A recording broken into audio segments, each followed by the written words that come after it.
Hi, everyone. This is Jenny, founder of the Newer School Psychologist. And today I am with Liz, who is, do you consider yourself a newer school psychologist Yes, still? I do. I do. Okay, cool, cool. Excellent. So she has been able to travel around a little bit around the state of California and do some interviewing in some different districts. So since she's had that capability of being able to do some different interviews, I thought she would be great to share some interview tips with all of you. So Liz, do you want to go ahead and formally introduce yourself and talk about how long you've been a school psychologist? And if you want to share where you've been working, anything like that. Okay. I'm Liz. I've been a school psychologist for 4 years, not counting my internship. I have worked in 3 districts, 2 districts in Ventura County and 1 district in Fresno County. Before that, I was a teacher and an intervention specialist for about 18 years. Awesome. Awesome. So I'm hoping that people from all over our fabulous nation are going to be able to watch this. So I know since your work and my work has been mainly in California. So this is just my disclaimer to anyone who's like, oh, we don't do that in our state. We're going to talk maybe about little California stuff here and there. Mhm. All right. So I'm curious, before you go in for the interview, what are some things that you do to prepare yourself? More, prepare yourself for the questions, prepare yourself for the interview in general. What are some of those things that you go through?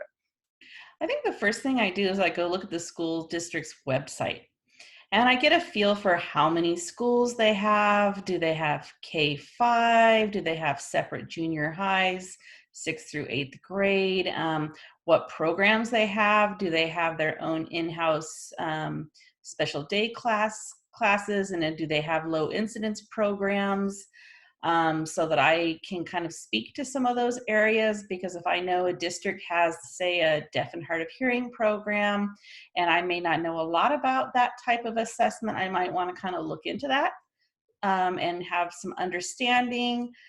For example, also I look at, are they a PSW district or a discrepancy model district? Because I came from an area before I came to Ventura County that nobody did PSW in. Those were actually one of the reasons I came to Ventura County, is that was my area of interest. And just kind of looking at how their school district is structured. Um, for example, I remember interviewing for a school district that had universal design, and I didn't even know what that was. And so I had to look up and find out that universal design means they don't have SDC classes that are separate. They don't have RSP classes that are separate. That's a collaborative model where the RSP teacher and the special day class teacher would be going in and working with the teacher to help those students. So that helped me prepare for the types of information I might cover there, and just kind of getting a feel for the district's philosophy, looking at that type of thing, just kind of, looking around, talking to anybody who might know the district too, and kind of getting an idea for their climate and culture, and just kind of knowing where you're going. Okay. So that's great stuff. And some of that stuff we can see on websites. I know some school districts provide a lot more information on their websites than other ones do. So I love how you talked about, maybe reaching out to somebody who either works for the district or maybe even works nearby the district that, typically we kind of know about our neighbors and what's going on over there. What types of things do you do to prepare yourself for questions? Um, I like to go on the NASP and CASP websites and just kind of look at what current practices are being talked about. Um, and especially as a new psychologist, kind of what are the hot button topics right now, and kind of refreshing, what is important to know about. And I think also just really getting down to understanding the core concepts of assessment, about RIOT, remembering RIOT, and which is the, review of records, interviews, observations, and and then testing is last, and remembering that that's the foundational piece, and to not worry about specific batteries or names of certain things, but just kind of understanding the underlying concept of what we're doing. So I'm curious, I know sometimes just even reflecting back on early interviews that I had done, I'm just curious, like, are you someone who like jots down notes while you're thinking about it? Do you, like, I found myself sometimes like practicing while I was driving, like, okay, if Mhm. they ask me this, and I like practice saying it out loud to kind of see what it like sounds like. Am I Right. stumbling over my words or things like that? Do you use any of those type of strategies? I do like taking notes. That really helps me kind of like organize my thinking. Um, in the beginning, I really, because I didn't know what to expect, I didn't do a really good job of preparing.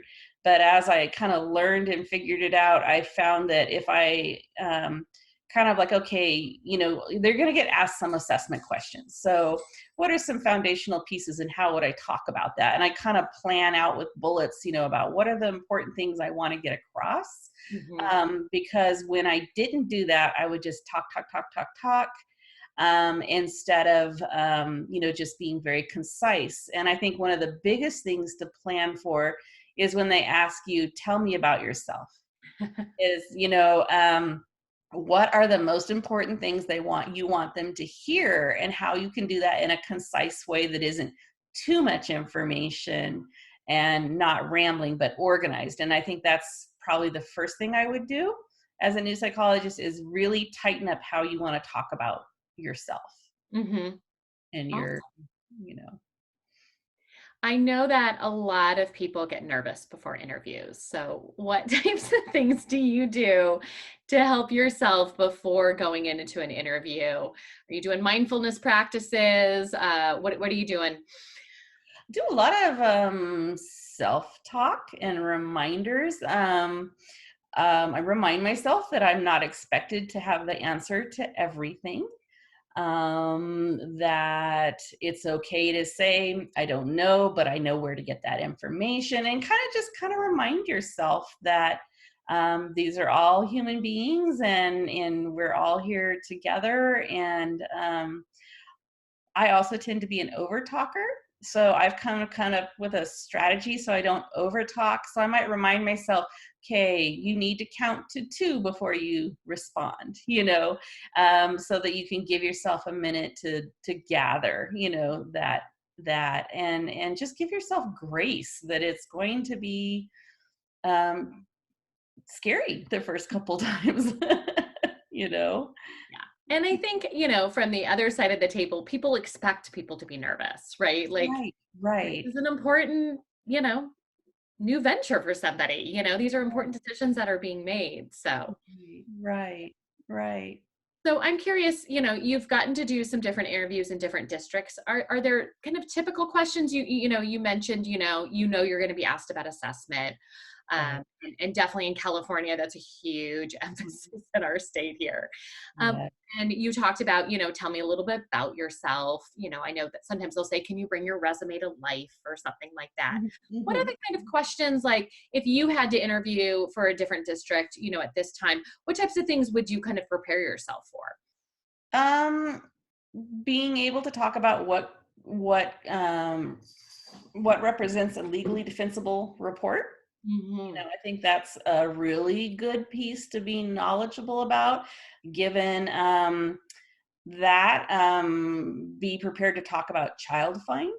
What is child find? What that means to you as a school psychologist. Um, I think that's important to prepare for. And I think again goes back to the riot, the underpinning of assessments Mhm. and the importance of all of those, aspects being brought to light. I would not cram the names of a million batteries. But I would be prepared you may get a question about what would be your standard battery for a specific learning disability assessment. And I would have at least that down cold, an idea of what you would use to assess a child for a specific learning disability, because that's your primary bread and butter piece of an assessment, that would be important. Trying to think of other things. Maybe being a little knowledgeable about SST, process and the RTI pyramid, Mhm. the tier 1, tier 2, tier 3 interventions, kind of maybe you might be asked about what are some interventions you would recommend for a Mhm. child who's struggling with reading, and kind of being able to talk about the first tier being universal and available to all students, second tier, and having just a little bit of an ability to talk about that, both Mhm. on the social emotional and the academic side, Mhm. so you could So show. I'm curious, with so many kids coming in, all across our nation into our schools with a lot of trauma in their background, we're Yeah, seeing, huge spikes in kids with a lot of emotional concerns and things yeah, like that. I'm curious, are you finding that there's questions about, behavior and FBAs yeah. or, how to support kids who are struggling in that arena? Are you noticing some questions about that as well? Um, I have not received. I'm trying to think back. Um, I believe I have had questions about what an FBA is, and have you done FBAs, and what are the components of an FBA, and so I think that would be a good thing to study up on, and have some interventions you could recommend, because you may get a question, a teacher approaches you because they have a child who's having a hard time paying attention in class. What are some things you would recommend? Hmm. And if you don't know the answer, say, I know I can refer to this resource, and this resource, you know, and don't feel like you need to cram everything, every little detail in. So that kind of leads me to my next question. I'm curious, have you ever been like stumped in an interview or, even if you haven't, what would be like your response if someone asked you some like out of the blue question that you were like, either you knew it, but you can't remember it because we're so nervous, or you Right. actually just didn't know? What would kind of be your strategy for that? I think I got stumped in the beginning about a couple different things. Low incidence disabilities and assessment of those students. I had no idea how you would assess these students. Or say when I had no preschool experience, and if I were asked, what would be part of a battery for assessing a preschooler, um, I think in the past I would say, oh, I had to know the answers, and I had to know all these names of all these batteries, and all these different things. But now I kind of realize the correct answer is, that's an area of growth for me. I'd like to learn more about that. I know that I can go to this site, I can go to this resource. Maybe be a little knowledgeable about, like, the diagnostic center gives amazing preschool assessment trainings, and show an interest in learning and growing, and not be embarrassed that you don't have the most perfect answer. But I Yeah. think they're looking to see, are you willing to learn, you Hmm. know, and grow as a psychologist. So for anyone outside of California, diagnostic centers are, I think, pretty specific to our state, and they are a wonderful resource. So if anyone's listening to this from California, definitely take a look at some of their resources there. Okay, so last question.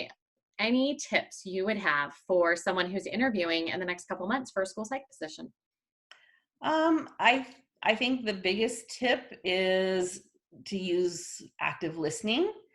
Pay attention to what questions they're asking you, because that's going to tell you where their interests lie. What's important to them, what they feel you need to have for the position. And don't be afraid to ask questions. There's nothing wrong with asking questions, and don't be afraid to say, I don't know, but I want to learn more, or I'm interested. And I think if you get kind of a question that feels a little sticky, like, they're asking you something that doesn't have like a cut and dried answer, to really say, I'd look to my district's climate and culture and our practices within the district for how to address that situation, because it Hmm. shows that you have the ability to follow. and um, and be able to follow their climate and culture. And you're not coming in as the person who knows everything, that's Mhm. going to fix everything, but just really be prepared to listen to what's being said in the interview. I've always kind of had that same sense where, like, if every question is about assessment, I'm like, they're not going to ask me to do counseling in this Yeah, district. right. When they start asking me about counseling and interventions and assessment, you're like, oh, okay, so this is a little bit more, well-rounded kind of, Right, job position. So yeah, I right, always say, listen for their questions, like you said, because, if they start asking you questions, I know I've been asked in the past about like organizational strategies and different things like that. I'm like, oh, they need someone who's like on the ball. They want to make sure this right, person's right, got these skills to move forward. right. But I love what you said about like looking to, the district's climate and culture, or being able to say, I'm not quite sure what that would be, but I would, obviously reach out to district personnel if I didn't Mhm. have that answer, to see if we already have a process and procedure in place in Right. arena. It's a great way to be like, I know you guys are here to help me, right? Mhm. Um, awesome, awesome. Anything else that you want to share? Find a mentor. Find an experienced school psychologist that you can talk to. I was very fortunate that I had a mentor for 2 years, and it was invaluable. And so I highly recommend you seek that opportunity, because in our job, we get asked to speak on a lot of different topics. There's no way you can come out of your program knowing everything, and just really be open to every professional development opportunity you get. That to the day you die, you will keep learning. You will never know everything in this profession, because it changes and grows, and the needs and the what kids needed 20 years ago when I started in the educational field are very different than the needs of children today. And just being very open to learning and growing. Awesome. Well, thank you so much for your time. I hope everyone appreciated this. If you guys have any questions, go ahead and reach out. Happy to follow up with you guys. Thank you, guys.